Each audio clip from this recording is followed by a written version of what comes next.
Bonjour tout le monde, bonsoir à toutes et à tous, bienvenue dans le 15e podcast Manchester Devils. Scholesy, Ellie qui vous parle ce soir, comme d'habitude. Merci à tout le monde pour votre fidélité, merci de nous rejoindre pour ce podcast. Donc ce soir, je serai avec Antoine, salut. Bonjour tout le monde. Avec Jérémy, salut Jérémy. Hello, j'espère que tout le monde va bien. Très content d'être avec vous. Avec Mohamed, salut. Bonsoir à tous, bonjour tout le monde. Et avec Adama, salut Adama. Salut à tous. Comme d'hab, je vous fais le petit rappel d'usage avant qu'on attaque. Manchester Devils, c'est un site, c'est un forum. Venez nous rejoindre, discuter avec des passionnés qui attendent que ça, de pouvoir échanger des points de vue. On est aussi présent sur Twitter, sur Facebook, le podcast que vous écoutez. Et puis on a aussi une association Manchester Devils qui existe depuis l'an dernier. Si vous voulez nous faire un don pour nous aider dans nos activités, c'est toujours le bienvenu. Petit aparté, sachez que l'an prochain, ce sera les 20 ans de Manchester Devils et donc il y aura quelques petites activités spéciales qu'on fera l'année prochaine. Et donc il y en aura certaines aussi qui seront justement pour les personnes qui ont adhéré à notre association. Voilà, vous en saurez très rapidement beaucoup plus sur notre site. Forcément, vous devez avoir une petite idée de ce dont on va parler ce soir. On a perdu donc un entraîneur. Il y a la semaine dernière, Ole Gunnar Solskjaer qui a été remercié après 3 ans quasiment de service. Michael Carrick qui a pris le relais en tant qu'intérimaire. La course contre la montre est-elle lancée pour avoir notre prochain manager? Voilà un peu les sujets dont on va parler juste après le jingle. À tout de suite.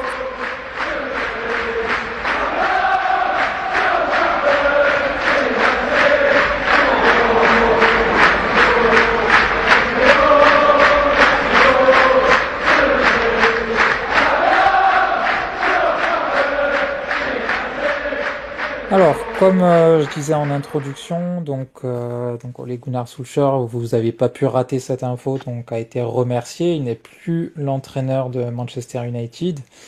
Il a pris le temps quand même avec le club de nous faire un petit message d'adieu, une petite interview vidéo qu'on a retrouvée sur le site officiel, qui a été traduite en français, qui est disponible sur notre site également si vous ne l'avez pas encore lu. Donc ça, on y reviendra plus tard.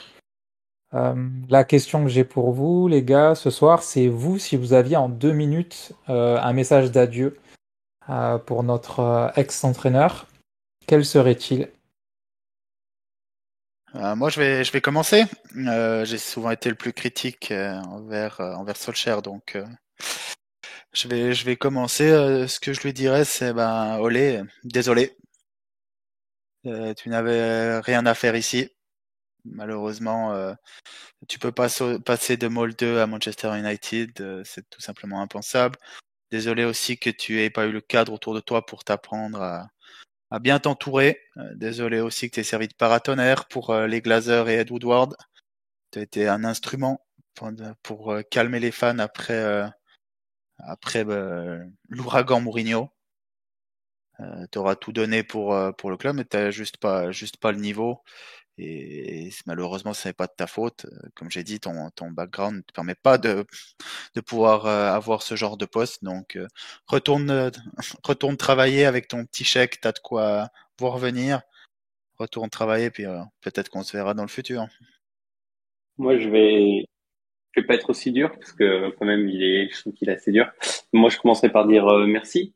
Donc, merci pour ton intérim déjà parce qu'elle a été bonne. On en a un petit peu parlé en off et je pense que ça reviendra sur le sujet. Donc, merci d'avoir fait le nécessaire. Merci d'avoir tapé le PSG. Ça fait toujours plaisir.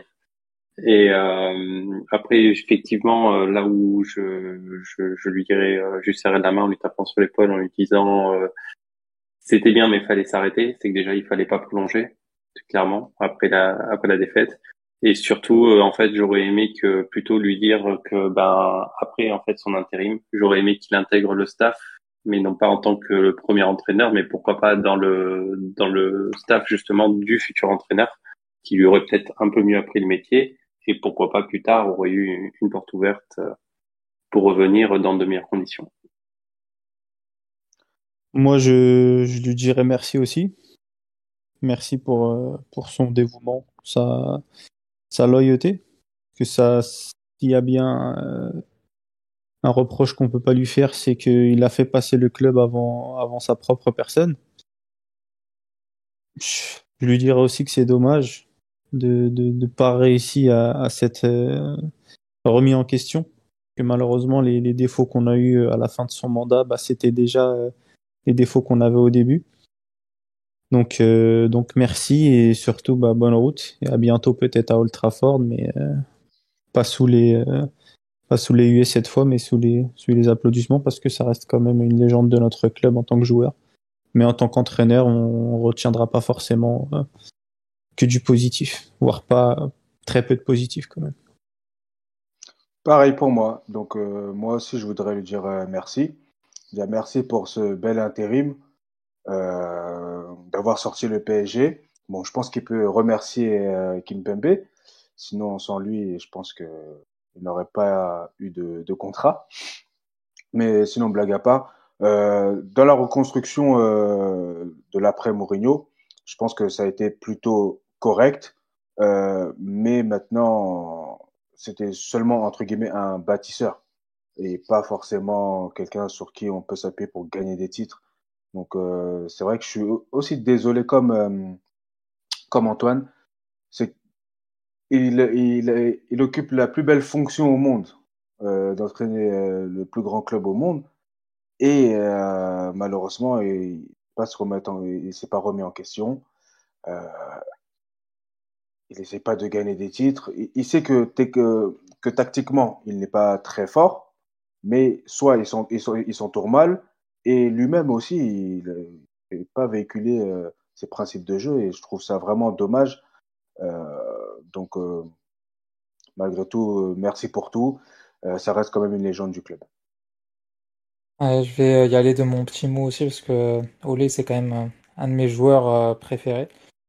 Bah, comme vous, hein, je pense. Donc merci Olé pour ce que tu as fait pour le club. Effectivement, ça s'est mal terminé, mais franchement, quand je me rappelle de l'époque Mourinho qui crachait sur ses joueurs en conférence de presse, qui refusait de serrer la main à un gars qui arrive à l'entraînement parce qu'il peut pas l'encadrer, etc. Je pense que il vaut mieux être un bon être humain et un manager moyen plutôt qu'un très bon manager et un connard. Donc voilà, au moins Solskjaer a apporté ça. Et après, voilà, par rapport à ton interview où tu dis, voilà, je suis bon dans ce que je fais, etc. Je sais pas, peut-être qu'il y a un peu d'aveuglement aussi, et que quand on a la tête dans le guidon, on se rend pas vraiment compte finalement de comment ça se passe, et qu'avec quelques mois de recul, ça ira mieux. Mais voilà, effectivement, je crois que c'est Mohamed qui parlait de la remise en question tout à l'heure, et je trouve que bah, c'est dommage que t'aies pas été peut-être plus remis en question, ou que tu te sois pas remis en question plus toi-même. Et voilà, enfin oui, j'espère effectivement que tu seras toujours le bienvenu à Old Trafford et que bah, les supporters passeront au-delà de ça. Enfin, je veux dire, on n'a pas été relégué non plus, hein. Denis Law est toujours bienvenu à Old Trafford. Peter Schmeichel est toujours bienvenu à Old Trafford. Je vois pas pourquoi lui, ça serait pas le cas. Oui, pour Peter Schmeichel, ça dépend auprès de qui, effectivement. Enfin voilà, donc tout ça pour dire que bah merci et puis bonne route et puis bah j'espère que oui, on te reverra quand même très bientôt. Ok, fin de la séquence nostalgie. Euh, on passe à la suite. On va passer au sujet qui fâche un peu plus maintenant.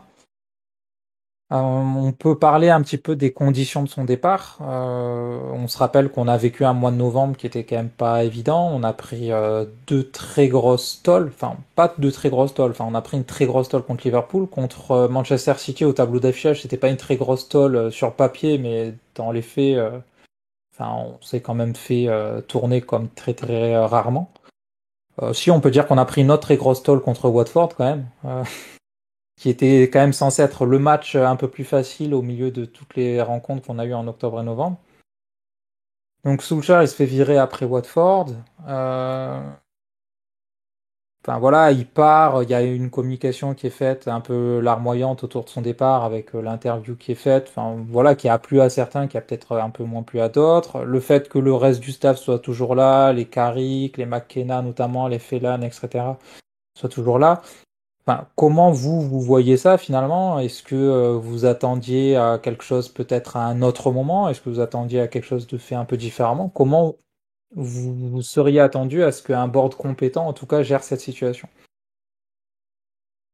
Alors déjà, dans un premier temps, moi j'aurais aimé que le board, au moment où tu te sépares d'un entraîneur, en fait, d'avoir déjà la solution. C'est-à-dire que tu te sépares d'un entraîneur pour aller vers un entraîneur que tu as choisi, et pas pour essayer d'en trouver un en catastrophe une fois le siège vide. Donc ça, c'est assez gênant parce que faut dire que la situation actuellement sur les médias, dans les médias, mais donc du coup, ce qui se passe en coulisses, c'est assez embarrassant finalement. Tu te dis, t'as un gros club et t'as personne qui veut aller qui veut aller le conduire parce que déjà de toute façon ils annoncent de l'intérim, donc les gens qui sont disponibles, ils ont pas envie de faire de l'intérim. Et ceux qui sont en poste, en fait, ils veulent pas lâcher un club forcément en cours de saison quand ils ont déjà un projet. Donc, en ce moment, la situation sur la gestion du poste, elle est embarrassante. Et la question un peu à se poser, c'est s'il n'y a pas de bon intérimaire, de bons entraîneurs en intérimaire actuellement, est-ce que s'il y avait une nécessité aujourd'hui à se précipiter à virer Olé? Et en fait, est-ce que c'est pas une décision qui aurait dû être prise déjà il y a longtemps? Ou finalement patienter un petit peu, mais est-ce que finalement le faire entre ces deux moments, est-ce que c'était la bonne chose? Personnellement, je crois pas.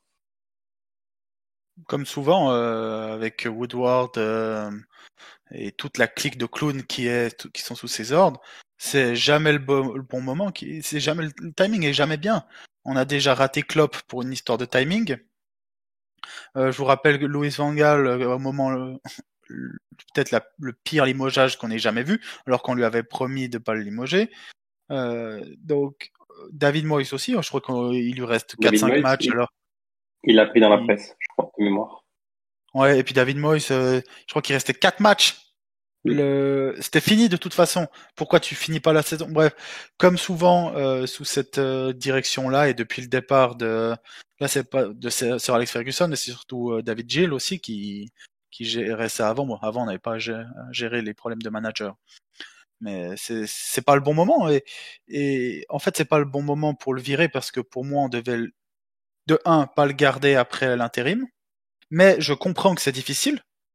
Parce que quand tu vois son intérim où il fait 19 matchs, 2,32 points, je comprends que ce soit difficile de te dire ah mais on prend pas. Ça je le comprends. Il y a des choix qui doivent pas être faciles à prendre.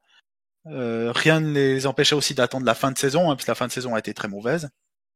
Donc il y a toujours un problème de timing. Et comme tu le dis, c'est-à-dire que maintenant tu te retrouves dans une situation où de toute façon tu passes pour un con. Et on est Manchester United, les noms on va parler plus dans une autre catégorie des managers intérimaires qui sont nommés. Eh ben, il y en a deux qui me vont, le reste, même pour l'équipe que je supporte dans le championnat suisse, je les souhaiterais pas. Donc, on se retrouve avec Solskjaer qui a été viré. Solskjaer qui était le manager global, hein. Il l'a assez dit dans énormément d'interviews. Le sportif et le terrain, c'est pas lui qui s'en occupait principalement. C'était qui? Carrick, McKenna et Phelan. Quelle surprise, ils sont les trois encore en poste. Et d'ailleurs, on reparlera plus tard aussi du match qu'on a vu contre Villarreal. Ce qui énerve tout le monde, tous les supporters, on l'a encore vu là-bas, sur ce match-là, et ça va pas changer vu que c'est eux qui gèrent le sportif. Donc, le virer, ouais, comme j'ai dit, il fallait pas le prolonger au début. Après, il fallait le virer après Villarreal. Après Villarreal, la finale de l'Europa League. Il fallait pas le prolonger. On est aussi super fort pour prolonger les coachs avant de les virer 3 semaines après, hein. Donc on l'a prolongé. Après Liverpool, il devait être licencié sur le champ. Après Manchester City, où toi tu dis que c'était pas une gifle, mais on est d'accord que le score n'est pas une gifle, mais j'ai été plus humilié contre City que contre Liverpool parce que contre City, on est bien d'accord, on n'a pas vu le ballon. J'avais l'impression de voir City qui jouait face au U15, qui marquait 2 goals rapidement. Après, ils se sont dit, ah, on les humilie pas, on garde juste la balle. Donc non, c'était une humiliation, il fallait être licencié là.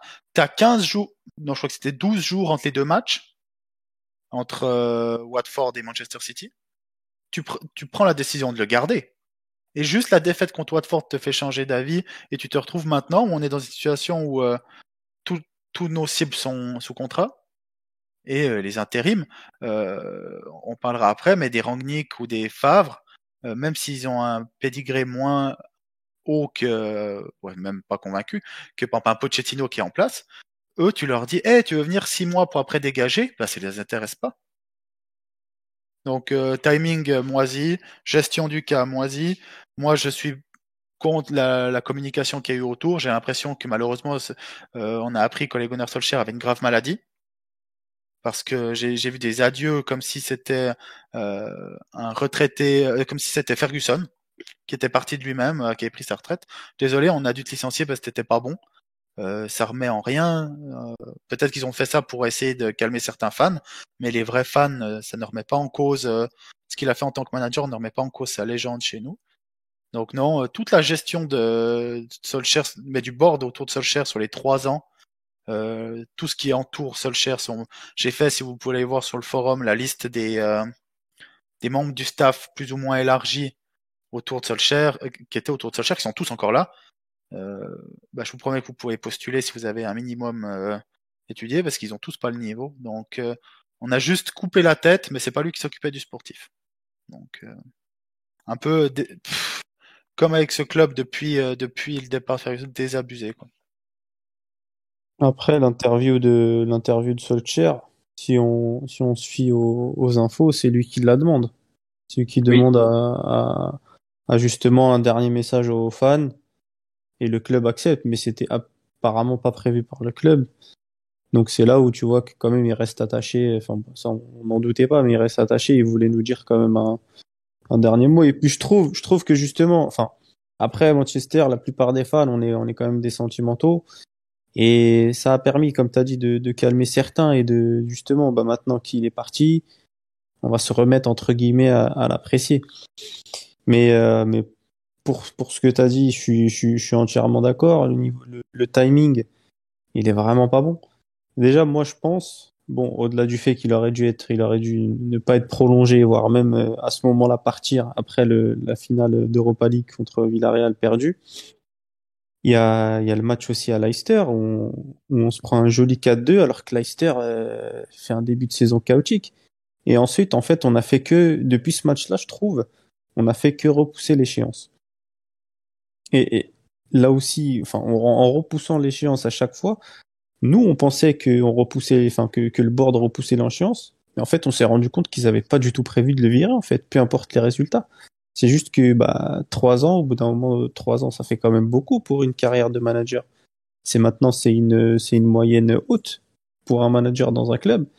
Au bout de 3 ans, t'as certains coachs, légendes ou pas t'as certains fans, pardon, légendes ou pas du club, ça y est, on veut des résultats, on veut des titres. Surtout, comme ça a été dit, on voyait pas forcément de progression dans le jeu, malgré l'effectif qui devenait de plus en plus qualitatif. C'est juste que, au bout d'un moment, là, ils ont réagi parce que ça y est, la gronde commençait à se faire de plus en plus importante. Donc, c'est pas vraiment la défaite de Watford. C'est juste que, au bout d'un moment, c'était difficile de le garder en poste. Et je rebondis, enfin, je parle vite fait du terme intérimaire. Là aussi où tu vois la très mauvaise gestion du board, c'est que dans le communiqué où ils remercient Ole Gunnar, ils disent on va chercher un intérimaire. Tu passes pourquoi auprès des managers que tu vas aller sonder derrière. En gros, si vous faites 6 mois exceptionnels, vous nous gagnez le titre, la Ligue des Champions, si on peut faire comme Tuchel l'a fait l'année dernière, je signe tout de suite. Hein. Mais si un coach fait du très bon travail en 6 mois, ça veut dire quoi? Ça veut dire qu'il n'est pas pris, qu'il n'est pas prolongé, et ça veut dire que je trouve ça bête. Même dans la communication, on se tire des balles dans le pied. C'est à l'image de notre board, en fait, tout simplement. Surtout, je me permets juste d'intervenir avant de laisser la parole aux autres. N'importe quel club, quand il licencie son coach, a une solution. Mais la solution, je suis sûr que même sous Sir Alex Ferguson, on avait une solution de repli. Les seuls que j'ai vu licencier leur coach, puis qui n'avaient pas de solution tout de suite, dernièrement, c'est Newcastle. Mais ils sont dans un autre délire, eux. Et eux, heureusement qu'ils seront là cet hiver pour nous lâcher quelques millions pour Lingard et compagnie. Mais sinon, tu regardes tous les autres équipes, quand elles ont licencié leur coach, ils avaient une solution et une bonne solution. Tu regardes nos concurrents, quand ils ont viré leur coach, quand Liverpool a viré Rodgers, ils ont pris Klopp. Quand Chelsea a viré Lampard, il y avait Tourelle. Quand Quand City, bon, c'était en fin de saison, ils ont licencié, comment il s'appelait? Mancini. T'es sûr que non, c'était pas Pellegrini? Oui. Ouais, Pellegrini. Pellegrini qui était Euh, vraiment Mancini. ouais. Bah, il savait que ça allait être Guardiola. Nous, on change. Et puis, ben, comme il y a pas de bonne solution. Et j'ai l'impression ils veulent nous avoir dans la communication en disant en faisant en faisant fuiter que nos cibles prioritaires sont apparemment Ten Hag, Rodgers et Pochettino, dans l'ordre que vous voulez.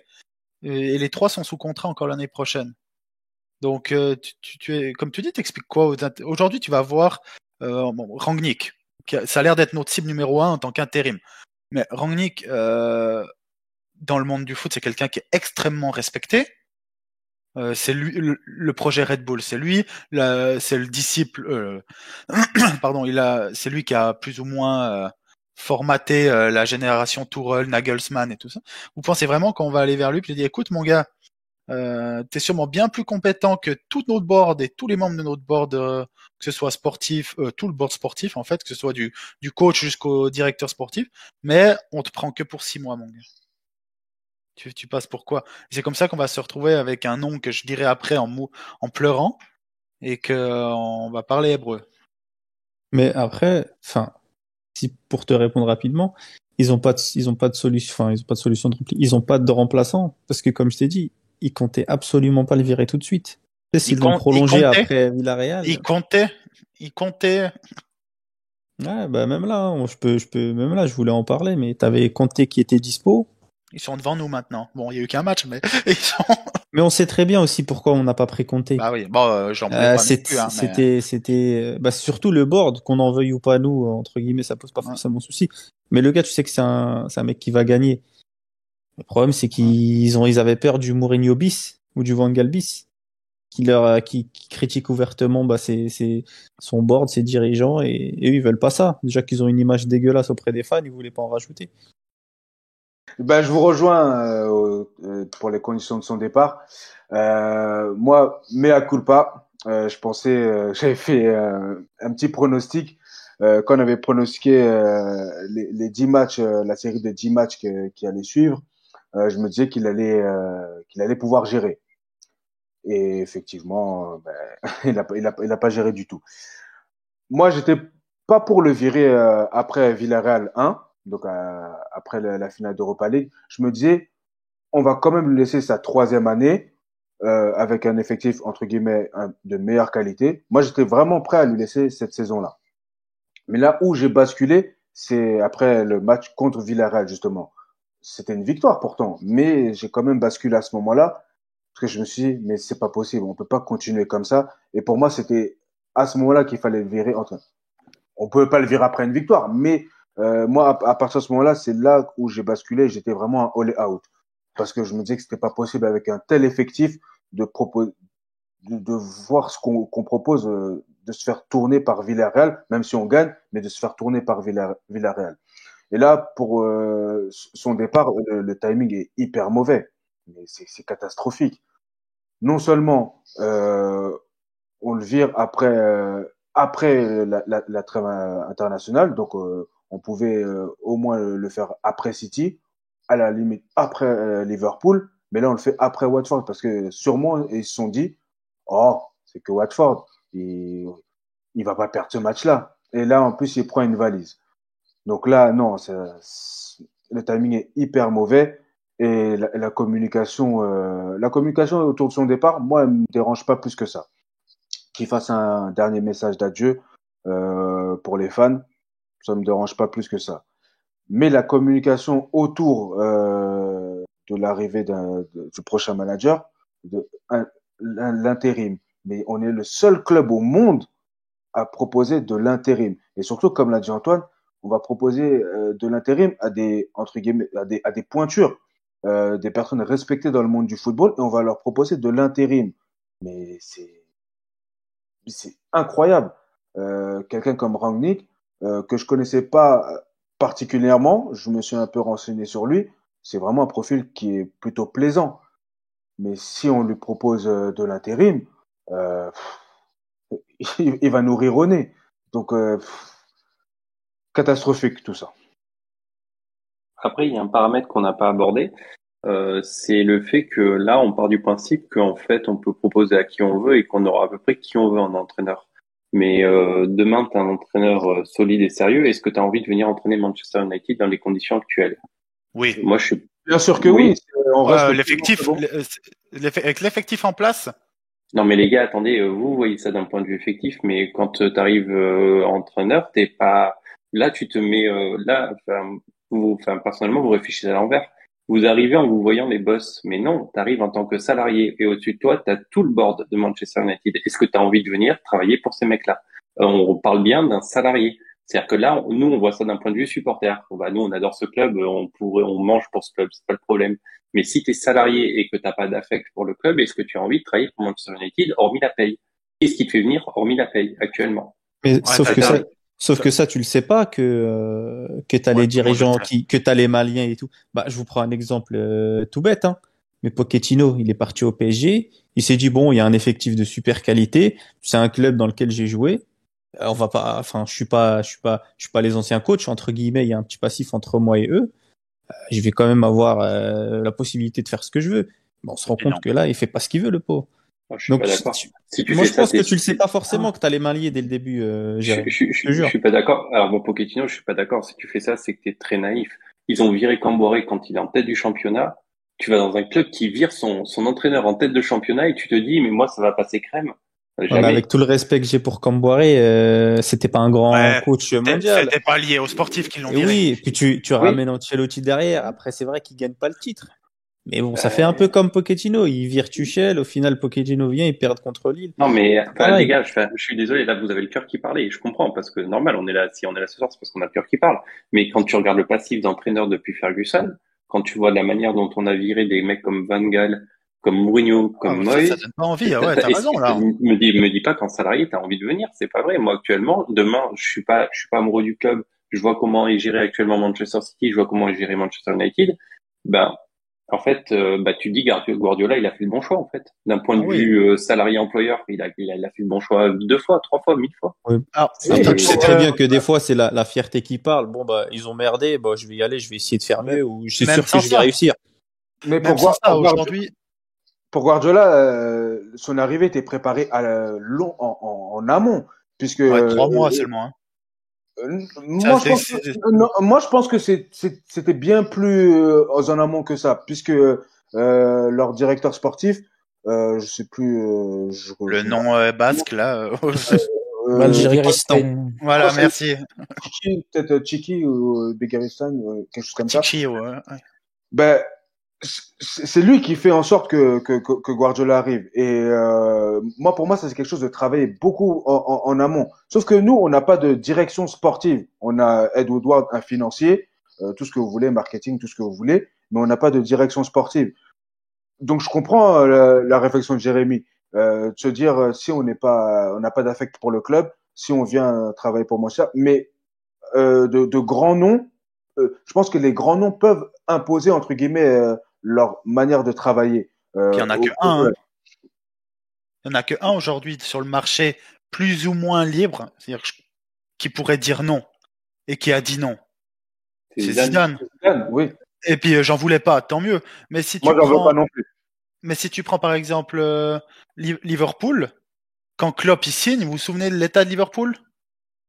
Non. Oui. Mais là, quand tu arrives à Manchester United, tu as quand même un des meilleurs effectifs au monde, je maintiens, qui est un poil déséquilibré au milieu, mais c'est une retouche. T'es à un grand joueur au milieu, t'es à un N'Golo Kanté qu'on ait un effectif supérieur à Chelsea. Euh, t'auras un des meilleurs effectifs au monde, dans la meilleure ligue au monde. Allez, un des top 3 plus grands clubs au monde dans sa grandeur, pas dans ses résultats. J'ai déjà dit un salaire énorme, plus la fierté d'y jouer. Hormis les superstars du coaching qui sont tous en place pour longtemps, personne peut refuser. Aujourd'hui, si tu vas voir Rangnick, on prend l'exemple. Non, Rangnick, c'est le mauvais exemple parce que lui il serait capable de dire, moi je veux le soutien au-dessus et je veux gérer. Donc tu vas voir, allez, Lucien Favre, qui serait pour moi une bonne solution. Tu lui dis, tu veux venir? Si tu lui laisses la possibilité de faire 6 mois d'intérim en espérant pouvoir, en étant un candidat crédible pour le poste d'après si ça se passe bien, mais il signe comme ça. Et il y en a Oui, mais, beaucoup des cas comme ça. ouais, mais là, Pochettino, s'il veut venir chez nous, c'est pas pour rien. tu prends le bon exemple parce que Favre, c'est un entraîneur qui a toujours été sous-coté. Donc, en fait, pour lui, c'est aussi un moyen d'accéder Oh, à un gros club. il recherche pas tellement la gloire.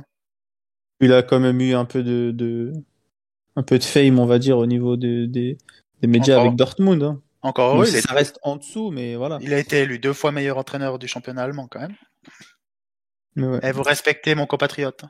Mais après, est-ce que le terme intérimaire, justement, où nous on pense que c'est peut-être une faute et une erreur, est-ce que c'est pas calculé? Dans le sens où bah, ça fait une sélection naturelle, bah regardez, on nous refuse, on nous refuse, on nous refuse. La liste se réduit et ils mettent un gars en place. Ouais, elle fait peur la liste, hein. Ah ouais. Bah, c'est pour ça. C'est plus dans ce sens-là que je dis peut-être, c'est pas vraiment une erreur, mais c'est peut-être voulu ce terme de caretaker. Le problème, c'est que dans leur communiqué officiel, le problème, c'est que c'est pas des on-dit de journalistes ou de, c'est dans le communiqué officiel, on a mis un d'intérim de futur coach. Quand tu arrives après, comme tu as dit, quand tu arrives auprès de candidats sérieux, et je parle pas de Rudy Garcia ou Paulo Fonseca ou Ernesto Valverde, on passe pour des clowns et je comprends que eux, ils aient pas envie de se dire, mais attends, je viens à Manchester, qui est une ville moisie, pour 6 mois, je peux faire tout ce que je veux, je vais aller me gratter parce qu'ils veulent aller prendre Ten Hag ou Pochettino après. Et puis tu te motives comment pour un projet où t'as aucun... Bref, j'ai jamais vu ça. Ok. On a un peu digressé par rapport aux conditions du départ, mais c'est vrai qu'entre le communiqué qui avait été fait autour de Olé, la notion d'intérim, etc., c'est des sujets qui sont assez connexes. Mais bon, c'est bien parce que ce dont vous avez parlé, ça va nous permettre de faire la transition aussi avec notre prochain sujet. Voilà, on fait une pause de 5 secondes et puis on revient avec vous pour la suite.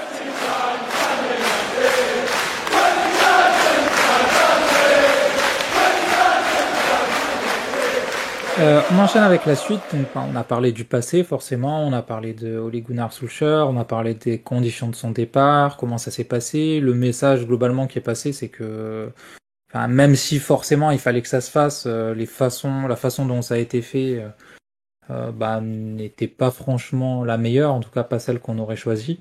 Maintenant, on va un peu discuter de la suite. Et la suite, c'est ben, le fait d'avoir un nouveau manager. Aujourd'hui, on a Michael Carrick qui est là, qui assure l'intérim, le fameux intérim dont on a parlé un peu dans tous les sens. Il y a eu quand même beaucoup de rumeurs là sur les noms qui sont évoqués pour reprendre la suite de Solskjaer. Est-ce que vous pouvez me rappeler là rapidement tous les noms qui ont été cités? Il y en a eu un paquet dans la semaine précédente, là, les quelques jours qui ont précédé, pour prendre la place sur notre banc. Antoine, on t'en prie. Alors les rumeurs les plus solides, hein, celles où les sources se croisent un peu, pour l'intérim, pour commencer, il y a 5 noms qui ont l'air de clairement se détacher, avec en 1 Rangnick, qui serait qui serait l'objectif numéro 1. Et après, il y a 4 personnes qui ont aussi été interviewées, d'après James Ducker je sais plus pour quel journal il travaille, je m'excuse. Ça va revenir. Bref, je retrouve ça. Et donc il y a Lucien Favre,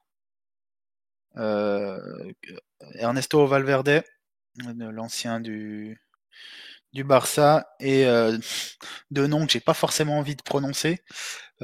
Fonseca, malheureusement c'est pas Omar da Fonseca, qui est libre depuis son limogeage de la Roma, qui a jamais tellement réussi autre part qu'au Shakhtar. Et, et quelque chose que j'aurais cru ne jamais dire, hein, mais Rudy Garcia.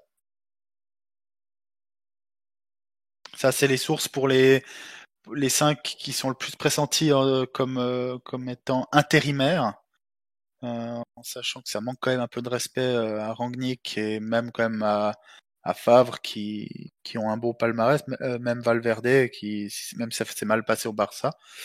Bref, et puis les 3 coachs qui ont l'air d'être notre favoris pour le long terme sont en 1 Pochettino, en 2 ça a l'air d'être quand même Ten Hag, et en 3 Brandon Rodgers, en sachant que les 3 ont toujours un contrat, même s'il y a des clauses qui peuvent se jouer cet été. Ok, et puis je crois qu'on a, alors merci Antoine, et puis je crois qu'on a entendu quelques autres noms, voilà, des rumeurs plus ou moins sérieuses. Mohamed t'en parlait tout à l'heure. Il y avait eu Laurent Blanc qui avait été cité au début. Après, il y a eu qui d'autre? Ça me revient pas là. C'est un peu tout, hein. Après, on a Il y a eu Luis Enrique, mais il a démenti, Ouais, déjà. Luis Enrique, ouais, Il y a eu qui a mis un. Mancini qui a refusé également. Zidane aussi qui a refusé. Mancini, tu as dit? Ouais, Ouais. Mancini. Mancini, ouais, sélectionneur de l'Italie. Oui, enfin, sélectionneur et coach, enfin, coach de City aussi, moi, c'est surtout ça dont je me souviens. Mais ouais, Zidane, bien sûr, qui a refusé. Je sais pas si s'il a été dans les rumeurs Espiro Santo, Nuno Espiro Santo. Non, non, on a déjà Rudy Garcia, ça suffit, je pense. Ok, bon, ça fait pas mal de noms, effectivement. Après, ben, on en parlait à l'instant, hein, même si c'est vrai que il faut scoltiner quand même les rigolos au-dessus. Manchester United, ça reste un club qui fait rêver, avec c'est le club qui a connu sans doute le meilleur entraîneur de l'histoire de ce sport. Donc voilà, enfin, et prendre la suite de ce gars-là et marcher dans ses pas. Enfin, je parle pas de Moyes ou de Solskjaer, hein, évidemment, vous aurez compris. Et forcément, ça fait un peu rêver aussi. Euh, donc voilà un peu les pistes. Aujourd'hui, c'est Carrick. Aujourd'hui, on se dit qu'on est un peu perdu parce qu'il y a toutes ces rumeurs-là justement qui circulent et on ne sait pas trop où on va. En tant que supporter et en gardant en tête à la fois le projet sportif, mais aussi le côté sérieux des rumeurs et puis aussi le côté management humain évidemment. Euh, Vous, est-ce que ces noms-là, est-ce que ça vous fait plaisir qu'ils soient reliés au club? Est-ce que ça vous choque? Je suppose que ça va dépendre des noms aussi. Est-ce qu'il y en a pour vous qui clairement sont sujets à élimination directe où on se dit non mais ces gars-là c'est pas possible qu'ils soient considérés aujourd'hui? Garcia, Comment Garcia, vous vivez Garcia, ça? Garcia, Garcia, Garcia, Garcia. Ok, Antoine, je crois que tu veux nous dire quelque chose, il me semble. Je suis pas sûr. Non, mais comment on peut juste imaginer Rudy Garcia? Rudy Garcia qui a gagné que 2 titres dans sa vie la même année en 2010-2011, bref, qui a des problèmes relationnels dans tous les clubs où il va et voulait le prendre pour stabiliser notre équipe. Et on parle de Manchester United. On parle pas du tournoi Interville. Allez, pour, euh, pour jouer avec les vachettes avec Nagy, pourquoi pas, mais pour Manchester United, non. Gars, ça s'est mal passé à Lyon, ça s'est mal passé à Marseille, ça s'est mal passé à la Roma. Euh, le début était bien. Et son dernier fait d'armes, c'était l'année 2010-2011 à Lille, où, où il a été très bon avec un effectif superbe qu'il a réussi à magnifier. Mais non, Rudy Garcia n'a rien à faire dans cette liste, comment si c'est pour ça, moi, je préfère souffrir avec Solskjaer jusqu'à la fin de l'année. Hein. Moi, je le rappelle, hein, Olé, je dis désolé, je m'excuse, reviens. Non, il a rien à faire dans cette liste. Fonseca aussi. Fonseca et Garcia n'ont rien à faire. Ils ont pas les bases tactiques, techniques, au niveau aussi même de simplement de l'aura. Là, on doit relever un groupe de superstars pour une bonne partie des joueurs quand même, ou de stars de ce sport, dans un championnat ultra compétitif. Et c'est Garcia n'a jamais Garcia n'a jamais coaché ailleurs qu'en France, à part 3 ans à la Roma. Valverde, on en parlera après. Valverde, j'ai un peu de peine aussi parce que c'est très mal passé. Avant ça, il était à Bilbao, mais pourquoi pas. Vraiment, vraiment, dans le pire des cas, pourquoi pas.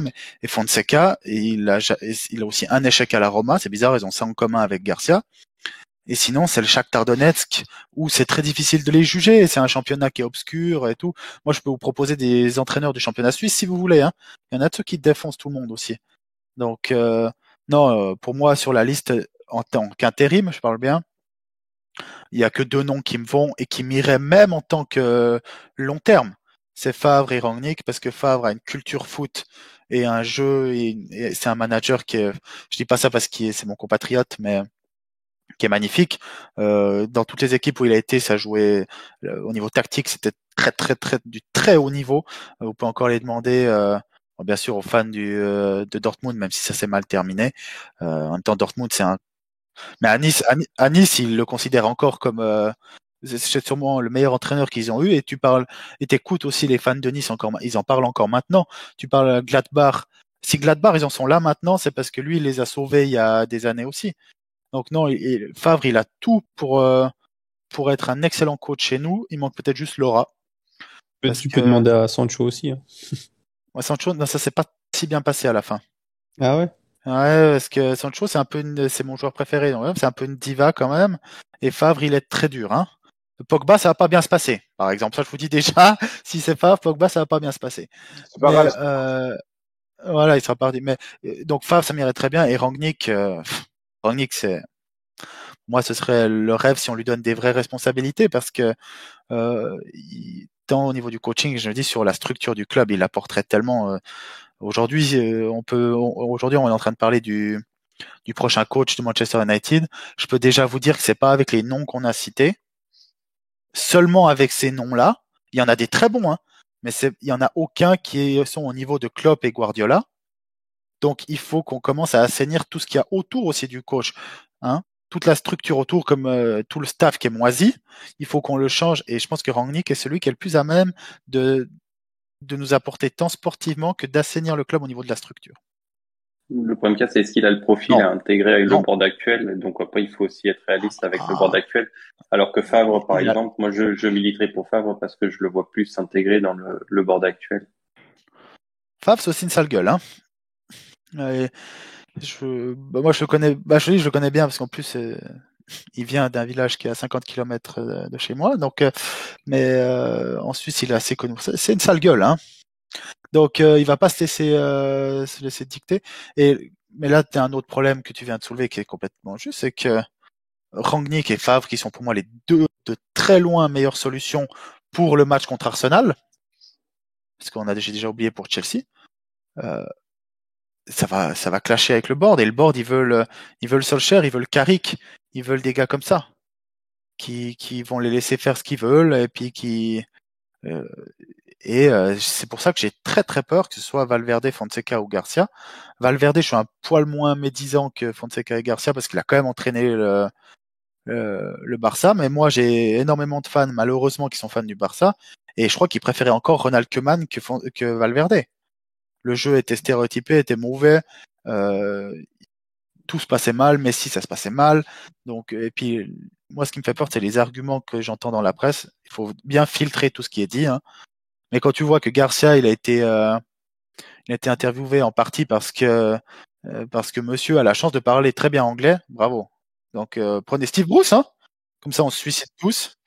Il y a Puel qui a un avantage sur Garcia, c'est qu'il a coaché en Angleterre, lui.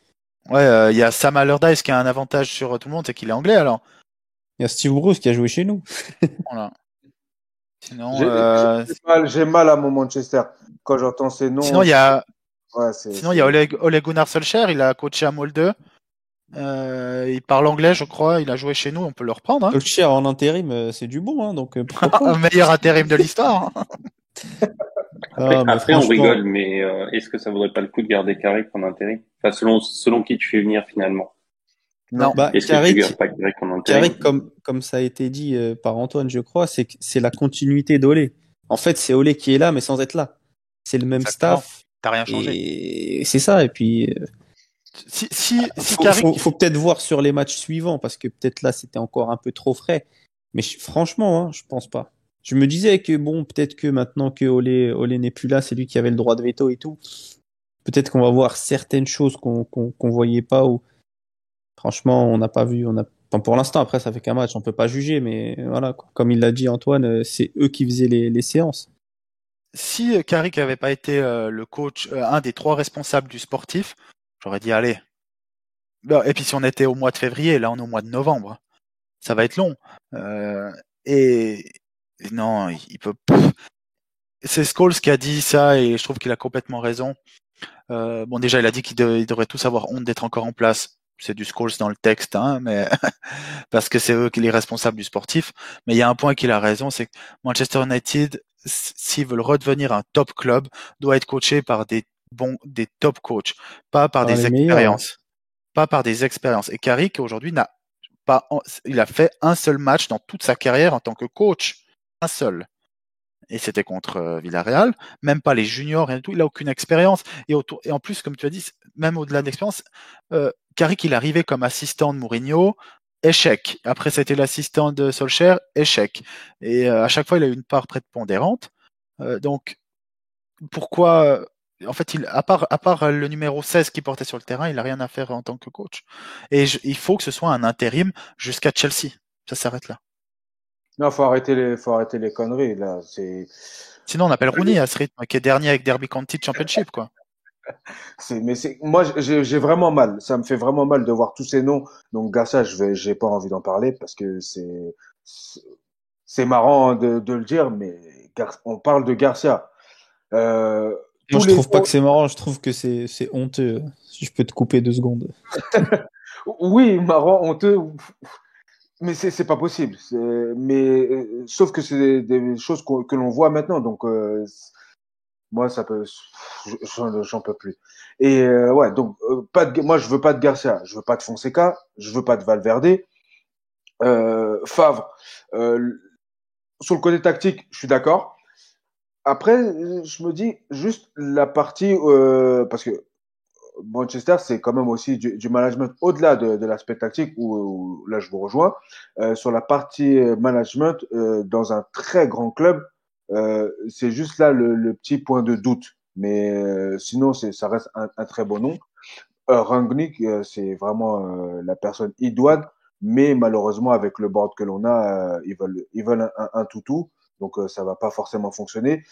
Euh, Sinon, même les autres coachs, quand on voit du Laurent Blanc qui revient, du Rodgers, un ancien de Liverpool, certes, c'est un bon coach de première ligue avec un effectif, avec une équipe moyenne, mais on parle de Manchester United.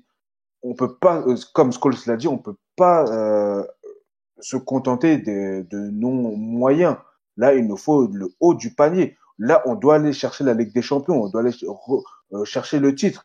Et pour concurrencer des Guardiola ou des Klopp, il nous faut le haut du panier. Même si j'aime beaucoup Ten Hag et Pochettino, euh, ça reste quand même entre guillemets du second couteau. Euh,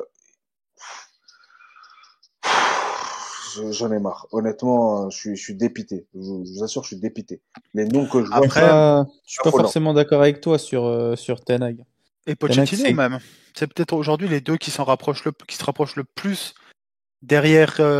Malheureusement, c'est que je pense qu'actuellement les 3 meilleurs coachs au monde sont contre nous. Oui, je suis d'accord. Et si t'enlèves Tourelle, Klopp et Guardiola, bon, malheureusement ils sont à Chelsea, Liverpool et City. Si tu dois faire une hiérarchie mondiale, les noms de Pochettino et Ten Hag, ils arrivent pas 25 ans après cela. Non, bon, ouais, je me suis mal exprimé. En fait, Ten Hag, le problème, c'est qu'il coach l'Ajax. Donc on se dit, il a pas entre guillemets encore fait ses preuves ailleurs. Mais c'est clairement un futur top mondial, c'est sûr, sans hésitation. Je suis d'accord, mais on peut pas se contenter de prospect. Là, il nous faut du Complètement, hein. tangible. Il nous faut du tangible. Pour Pochettino, je me suis mal exprimé. Pochettino, moi, c'est un nom que j'aime bien. Je voudrais chez nous parce que pour moi, ça reste entre guillemets avec Rangnick, ça m'apparaît pour moi les deux entre guillemets valeurs sûres. Ten Hag, faut voir parce que oui, sortir de l'Ajax, c'est très bien. Il est dans une structure très bien pensée avec un directeur sportif, avec une tactique bien claire, tout un projet de jeu bien défini. Il va arriver. D'ailleurs, à l'Ajax, si je dois en prendre que un, ce serait pas Ten Hag, mais ce serait Van der Sar. C'est ça, à la direction sportive. En fait, il est juste dans un club de foot, en fait, tout simplement. Pas dans un service marketing ou commercial, quoi. Et nous, c'est une entreprise, donc il va se retrouver C'est ça. dans une entreprise et il va se dire, oh, mais qu'est-ce que je fous là? Donc ça serait compliqué. Pochettino, il a réussi quand même un peu à gérer Lévy, Daniel Lévy. Donc je pense que avec notre board, je pense qu'il pourrait le faire. Donc ouais, vraiment, Pochettino et Rangnick, ce sont les deux noms moi qui m'iraient bien. Je pense perso que c'est l'inverse. C'est plus Lévy qui a réussi à dompter un peu Pochettino. Pochettino, ça se voit que c'est pas une grande gueule. Il se laisse pas faire, mais tu lui donnes un peu de moyens, il se débrouille avec ce qu'il a. Mais si je devais moi répondre à la question, lequel je préférais, le numéro un. Enfin, la question c'était plutôt qui vous voudriez absolument pas. Moi, c'est surtout qui je veux absolument. C'est Ten Hag. Pochettino en deuxième parce que c'est le moins pire, on va dire. Mais vraiment, celui que je veux, c'est Ten Hag. Ten Hag, Pourquoi? pour moi, c'est clairement. c'est le football en fait. C'est le football. Chaque année, il se fait piller ses meilleurs joueurs à l'Ajax. L'effectif. Le jeu, on va dire, reste le même. Il arrive à s'adapter à son adversaire. Je trouve vraiment que il pourrait nous apporter une identité de jeu très forte. Donc je suis totalement pour. Et j'aimerais bien prendre un intérimaire 6 mois.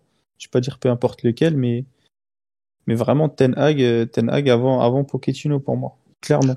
Moi, je suis désolé, j'ai encore des ambitions pour cette saison. La saison n'est pas terminée. Quand on voit ce que Chelsea a pu faire, ils ont pris Tuchel en décembre, nous, fin décembre. Nous, la saison n'est pas terminée. Je dis pas qu'on va finir champion et qu'on va gagner la Ligue des Champions et de se dire ouais, donc on va prendre un intérimaire pour finir la saison, mais la saison vient à peine de commencer. On a largement les moyens de pouvoir faire quelque chose cette saison. Donc, faut vraiment taper entre guillemets dans du très lourd. Pour Ten Hag, honnêtement, sur le côté tactique, je suis entièrement d'accord. De quelqu'un qui va nous apporter une culture tactique, ça, je suis tout à fait d'accord. Sauf que à mon sens, il nous faut aussi tout le côté management et de manager des stars, de manager un Ronaldo, des grands stars, un Pogba. C'est là où c'est pour ça qu'il faut une personnalité entre guillemets plus forte. Ce qui m'insupporte, c'est comme tu as dit, c'est que j'ai l'impression que le board tire déjà un trait sur cette saison. Alors que s'ils avaient été un minimum intelligents et qu'ils avaient un peu, ils avaient un peu réfléchi avant et vu que quand ça commençait à puer, comme tu as dit, contre Leicester, Liverpool, ils avaient commencé à avoir des plans. On pourrait Anticiper tout simplement. exactement. Ce week-end, si on gagne contre Chelsea, si on avait anticipé, bref, si on gagne contre, on n'est qu'à 9 points de la tête. Donc aujourd'hui, c'est difficile vu ce qu'on a montré sur les 12 premiers matchs, d'imaginer qu'on puisse jouer le titre. Je pense pas qu'on va pouvoir, même si on signe un top coach, mais on n'est qu'à 12 points de la tête aujourd'hui. Donc on peut, en gagnant, revenir à moins de 10 points, et quand tu es à moins de 10 points, ça peut aller très très vite. Je dis pas qu'on va être champion, mais quand Chelsea vire Lampard, ils vont chercher Tourelle, ils abandonnent pas la saison au mois de décembre. Nous, on est le 24 novembre aujourd'hui. Ça fait c'est quand samedi qu'on a perdu contre Watford. Hein. C'est ça. Donc ça fait déjà, on est mercredi soir, ça fait déjà 4 jours, on n'a toujours pas de solution. Alors vous allez me dire, 4 jours c'est pas grand chose. C'est énorme dans le monde du foot actuel. Aujourd'hui, si on est Manchester United, on n'est pas le FC Grenade. Après, il y a aussi une donnée à prendre en compte. Lampard se fait virer, Tuchel est dispo. Nous, malheureusement, il y a qui de dispo de top coach? Là, comme tu l'as dit, hein, la plupart Prends un choix. Les meilleurs qu'on veut, ils sont en poste. Et et les meilleurs de ceux qu'on veut entre guillemets en intérim, bah on les veut en intérim, donc ils voudront pas forcément venir. Mais oui, mais pourquoi tu dis en intérim, tu vois? Quand je dis toi, c'est eux. Oui, hein. j'ai compris. Je suis désolé.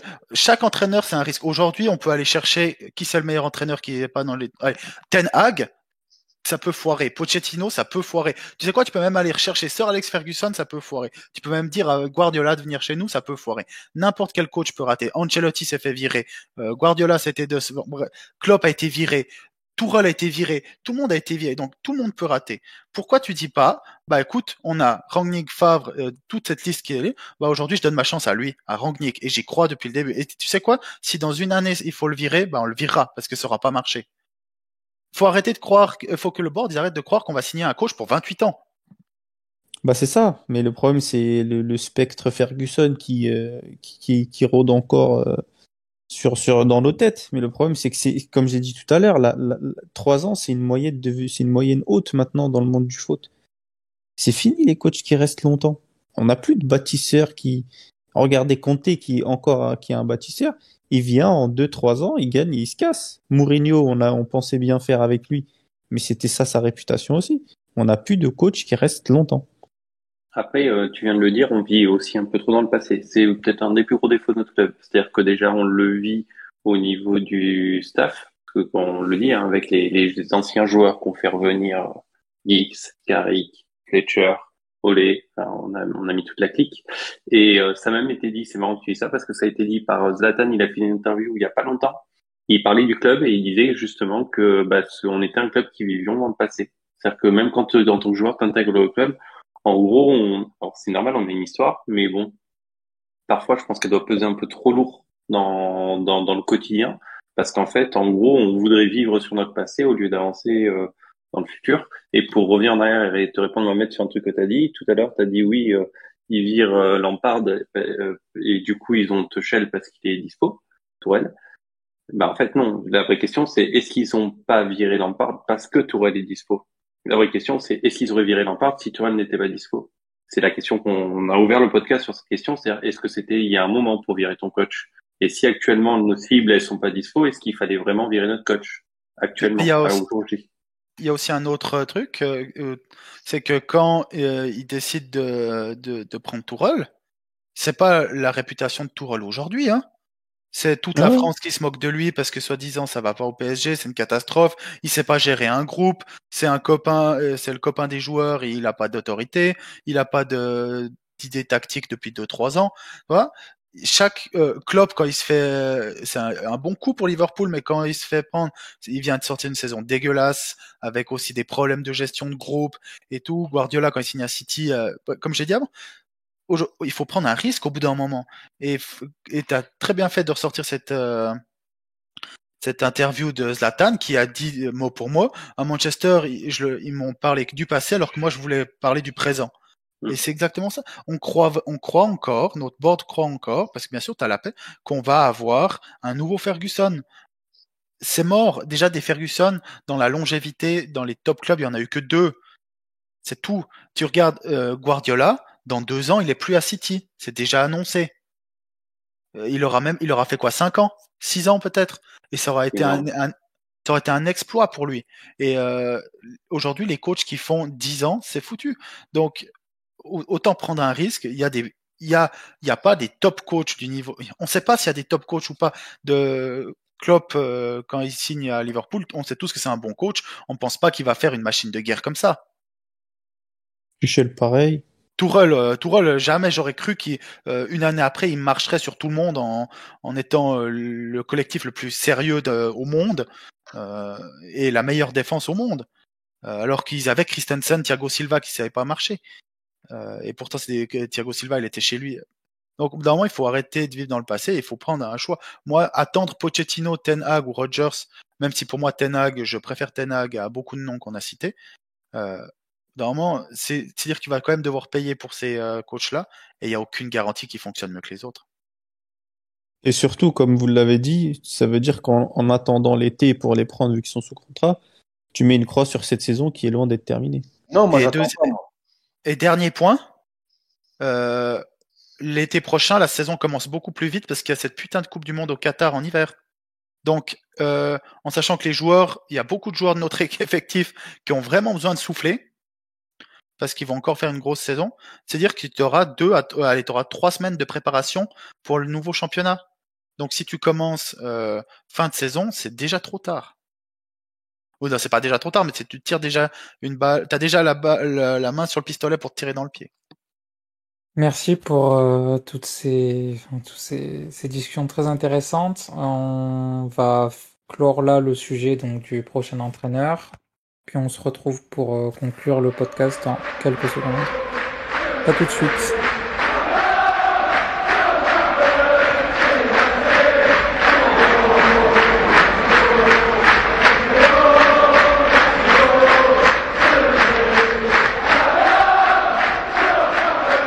On va terminer ce 15e podcast Manchester Devils avec une bonne nouvelle quand même, c'est que hier soir donc il y avait le match de Ligue des Champions à Villarreal, victoire 2-0, qualification assurée puisque l'Atalanta et les Young Boys ont fait match nul dans l'autre match et première place assurée d'ailleurs, hein, donc on est assuré effectivement de ne pas descendre plus bas que la première place sur la dernière journée.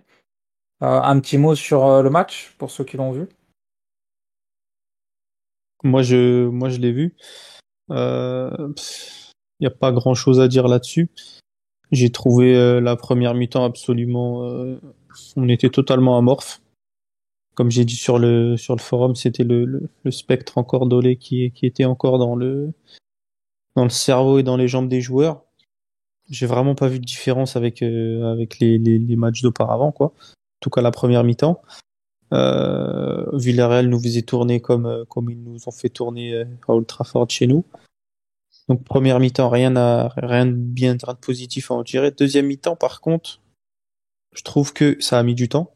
Ça a vraiment mis du temps, mais je trouve que les joueurs ont pris petit à petit en confiance. On commençait à être un peu plus haut sur le terrain. On arrivait à garder la balle. Villarreal ne faisait plus le taureau comme en première mi-temps et sur justement un pressing haut sur un 6 mètres de Fred, on marque. Et après, je vais pas dire qu'on déroule parce que ce serait trop fort, mais voilà, on a un peu plus confiance avec un très très bon match de Sancho et enfin justement qui conclut une très belle action et qui nous permet de sécuriser le 2-0 et de finir par gagner le match. Donc je retiendrai les 3 points. La qualif, la première place, grâce à un match nul de nos adversaires. Et je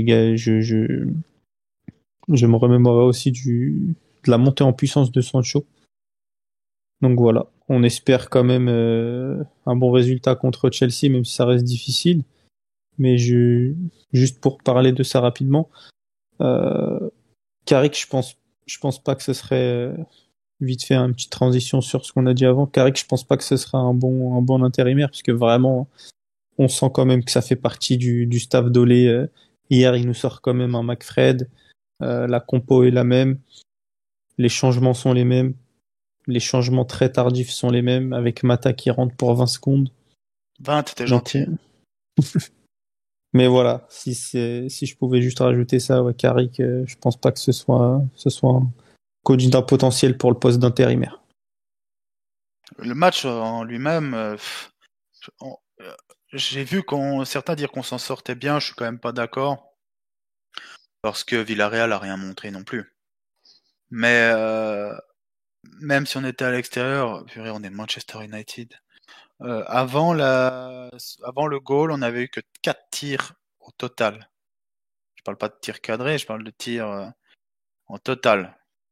Dont un en plus qui a été compté généreusement parce qu'il était hors jeu et puis qui a pas été sifflé, mais c'est-à-dire qu'on a de nouveau rien montré. Et comme m'a dit moi, en fait, je m'attendais à un petit peu de changement quand même, l'électrochoc et tout, mais on a vu tout ce qu'on n'aimait pas. Pas de rythme, pas de course, pas de jeu sans ballon. McFred au milieu, McTominay. Il faudra un jour en parler parce que je suis son plus grand hater, donc voilà. Mais McTominay est scandaleux cette saison, mais il fait passer Fred pour un top MDC. Je suis désolé. Au moins Fred, il va faire du pressing. Il est bon qu'à ça, mais au moins il le fait. McTominay, il sait pas se placer, il perd tous ses duels et il fait des grosses fautes. Non, McTominay a été honteux, scandaleux. Sancho a été très bon. A été bon. Ça m'énerve qu'on n'ait pas plus de vie offensive parce que tu vois que ça commence à venir. Bah, t'as que lui et Van de Beek qui combinent. Et Bruno, ça, il a bien combiné. C'est la Ouais, première fois qu'il combine avec. dès qu'il est rentré, oui, c'est Il y vrai. a eu cette belle action où Sancho doit mieux finir du pied gauche. Sinon, les points positifs, bon, on a blindé derrière. Ça se voyait qu'on voulait ne pas encaisser parce que Mm. toutes les intentions étaient défensives et tout, donc voilà. Mais quand même, félicitations à De Rea, hein. Celle-là, elle est pour toi, cher Rémi, qui nous fait de nouveau un bon match et Wan-Bissaka qui a été solide. Telles un peu, j'ai pas aimé Telles. Maguire a été assez solide. Lindelof, faut dire quand même que ce sera jamais un top défenseur, mais cette année il est correct. Ce sera pas Varane, ce sera pas Ramos, mais il est correct. Puis juste un dernier tacle. Martial, c'est pas possible, mon gars. Tu joues jamais et tu cours même pas. Le pressing de Martial en première mi-temps, j'ai cru que c'était une blague. Il court, mais vous voyez les mauvais pressing alibi d'enfants. C'est quand tu coaches des enfants qui ont 10, 11, 12 ans, puis que tu leur dis de faire un pressing, puis qu'ils font un pressing alibi, il y a quand même plus d'intensité que Martial. J'ai jamais vu un glandeur pareil. C'est le seul que je veux, quoi qu'il arrive. Je finirai juste là-dessus aussi pour le nouveau coach et tout. Tous les joueurs, même McTominay, et vous savez comme ça me fait mal, avec le nouveau manager qui rentrera en place, ils ont tous une feuille blanche. On repart tous de zéro. Sauf Martial. Martial, tu dégages. C'est bon. Toi, Martial, c'est des problèmes de comportement depuis trop longtemps. Martial, il a eu Van Gaal, il les a tous eu en fait. Mourinho, il y a eu des problèmes avec Mourinho, avec Solskjaer. Il court jamais, il se bat pas. Je le veux plus dans mon équipe. Mais tous les autres, allez, vous avez le bénéfice du doute. Même McTominay. Même Pogba? Non, Pogba, je veux qu'il parte parce que je veux qu'on tourne la page pour lui et pour nous. Je suis d'accord. Martial, Pogba, dans le bateau. Mais Pogba, c'est plus hors terrain que sur terrain, je pense. Déception quand même sur terrain, mais bon, on peut Oui. pas parler de lui parce qu'il a pas joué hier. Mais... Martial, tu le juges que sur le terrain et clairement, je pense que même si c'est plus grand défenseur, ça y est. Moi, déjà juste que sa femme soit ils font ce qu'ils veulent dans leur privé, mais que sa femme passe son temps à parler de Manchester United alors que c'est sur les réseaux sociaux, alors que c'est juste une starlette de télé-réalité, ça me rend fou. Donc, quand je les vois commenter des choix sportifs, j'ai envie de dire, mais ta gueule. Et puis, bref, mais non, Martial, c'est une catastrophe hier soir. Mais sinon, les autres, c'était pas du beau foot, c'était pas un bon match, mais au moins on a été solide, ce qu'on n'arrivait pas à faire dernièrement. On voit qu'on s'est appliqué là-dessus. J'ai l'impression que c'était que le match d'hier, c'était vraiment une histoire. En gros, c'est première mi-temps, les gars, on sort pas, on essaye de pas bétonner, mais on reste compact. Et ils vont faire tourner la balle, c'est pas grave, on sait qu'ils savent le faire, mais on reste solide. Et on se découvre au fil du temps et on voit si on arrive à tirer quelque chose, à gratter quelque chose, et au final, bah, on a réussi. Moi, ce que Bien, j'ai mais vu plutôt, c'est que, enfin, après c'est peut-être mon point de vue, mais quand tu dis deuxième mi-temps, c'est plus à partir de l'entrée de Bruno finalement Ouais, qu'il y a eu un déclic qui s'est 65e, produit. 70e, quoi. Mais on commençait déjà à être un peu plus haut sur le terrain. C'était juste ma petite. Ouais, le vrai moment où ça s'est décanté, c'est là en fait, parce que bon, déjà on marque quasi immédiatement derrière, donc peut-être que c'est une coïncidence, mais c'est vraiment à partir du moment où Bruno est rentré. Rashford est rentré aussi à ce moment-là, mais on l'a quasiment pas vu finalement sur les 25 minutes qu'il a joué. Contrairement à Bruno qui direct a été capable de donner des ballons dans la profondeur. Il donne un très bon ballon à Sancho, je crois, Ouais, c'est Sancho sur sur la Rooney. combinaison là. Ouais. Voilà. Mais le problème aussi, c'est que tu vois, et c'est un problème qu'on a relevé tous depuis plus d'une année, depuis la signature de Van de Beek, c'est que tu vois que le problème du bord de compenser Dolé, mais qui est de Carrick, McKenna et Felon, c'est qu'ils ne voient pas sur le long terme euh, Van de Beek en numéro 6 dans un double pivot. Ils le font jouer. Il était excellent contre Watford, malgré le fait qu'on prenne une valise, mais ils le font rentrer dans le double pivot parce qu'on perd 2-0 à la mi-temps. À Watford, je trouve, hein, et j'ai trouvé Bruno beaucoup plus bas. Ils ont joué en 4-3-3. Hein. Ouais, c'est un faux 4-3-3, Tu mais vois, oui, t'as on raison. avait Et puis vraiment il Van était de Beek 8 côté droit et Bruno 8 côté gauche. Et ça a bien fonctionné pour le coup. jusqu'au carton rouge, c'était sûrement nos meilleures minutes depuis Newcastle. Non, la deuxième mi-temps contre l'Atalanta quand on revient. Mais sinon, tu vois, Van de Beek, à aucun moment, il y a eu, c'est qui s'est blessé? Fred qui s'est fait mal. Tu vois, il fait chauffer Matic. Donc, c'est-à-dire qu'il a aucune idée de vouloir reculer Van de Beek. En fait, il y a eu pas mal d'incidents dans le match qui auraient pu te dire, attends, tu fais reculer Van de Beek et tu fais monter Bruno.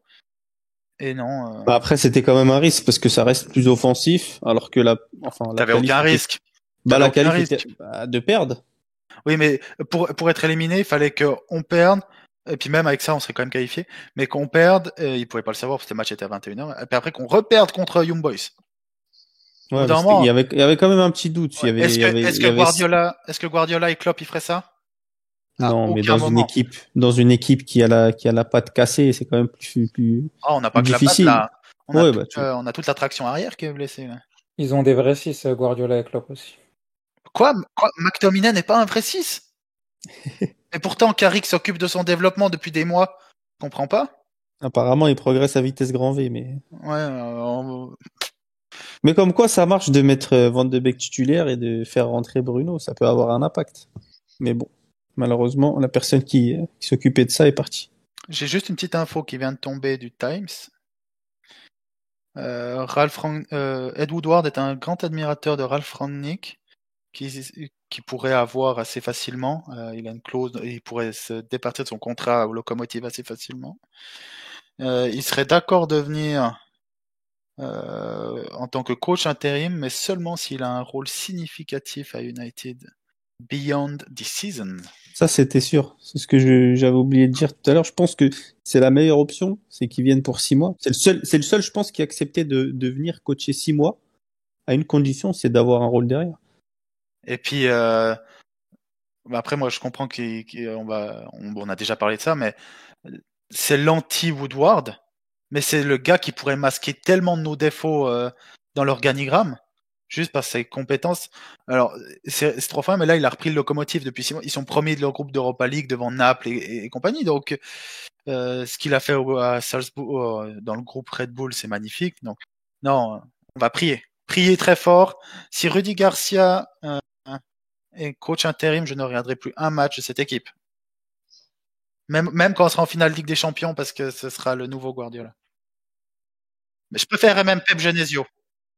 Je préférais Lucien Favre parce que vu que tu le connais a priori un petit peu, peut-être qu'on pourra le faire participer à un podcast Manchester Devils un jour. Je travaille Coach avec sa de Manchester voisine. United. Là, on va avoir de la vue là pour le coup.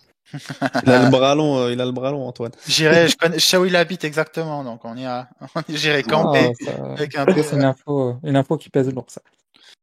C'était la minute gossip. Et on va s'arrêter là pour ce soir.